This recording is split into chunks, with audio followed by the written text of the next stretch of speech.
আল্লাহ রাব্বুল আলামিনের হাবিব বলেন, ইন্নাশ শাইতানা ক্বালা ইজ্জাতিকা ইয়া রাব্বি লা আবরাহু ইবাদাকা মা দামাত আরওয়াহুহুম ফি আজসাদিহিম।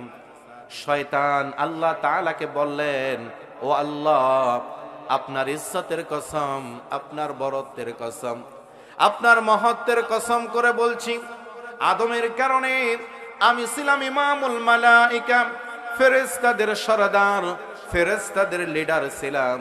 সেই জায়গা থেকে আমি দুনিয়াতে শয়তানের রাজিম, অভিশপ্ত হয়ে দুনিয়াতে এসেছি। ও মালিক, আপনার ইজ্জতের কসম, আপনার বরত্বের কসম, আপনার মহত্বের কসম, আপনার বান্দাদেরকে ধোঁকা দিয়ে বোকা বানিয়ে আমি শয়তান আমার সাথে করে আপনার জাহান্নামে নিয়ে যাব। বলেন নাউজুবিল্লাহ। আল্লাহ রাব্বুল আলামিন ডাক দিয়ে বললেন, শয়তান শুনে রাখ, আমি আল্লাহ আমার ইজ্জতের কসম খাইলাম, বরত্বের কসম খাইলাম, মহত্বের কসম খেয়ে বলছি, আমার বান্দাদেরকে সারা জীবন ধোঁকা দিবি। আমার বান্দাগুলো পাহাড় সম পরিমাণ গুনাহ করবে, সমুদ্রের পানি সম পরিমাণ গুনাহ করবে, সমুদ্রের ফেনা পরিমাণ গুনাহ করবে। কিন্তু বান্দা যখন আমি আল্লাহ তাআলার কথা স্মরণ করে চোখ দিয়ে একটা ফোঁটা পানি ছেড়ে দিয়ে আমি আল্লাহ তাআলার কাছে তওবা করবে, আমি আল্লাহ রাব্বুল আলামিন মুহূর্তের ভিতরে আমার বান্দার তামাম জিন্দেগীর সমস্ত গুনাহগুলো মাফ করে দেব। আল্লাহু আকবার বলেন।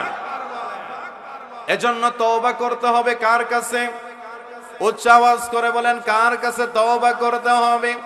আল্লাহ রাব্বুল আলামিন বলেন, ইয়া আইয়ুহাল্লাযীনা আমানু তুবু ইলাল্লাহি তাওবাতান নাসুহা।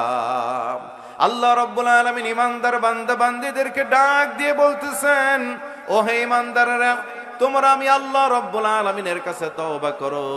যদি তওবার মতো তওবা করতে পারো, তোমাদের তামাম জিন্দেগীর গুনাহগুলো মাফ করে দিবেন একজন। তিনি কে? কথা বলেন, তিনি কে? পৃথিবী না জানুক আমি তো জানি, আমি কি পাপ করেছি হায়।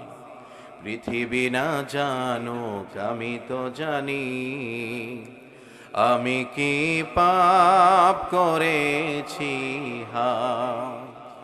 আমার পাপের করলে বিচার, বাঁচার আমার নাই উপায়।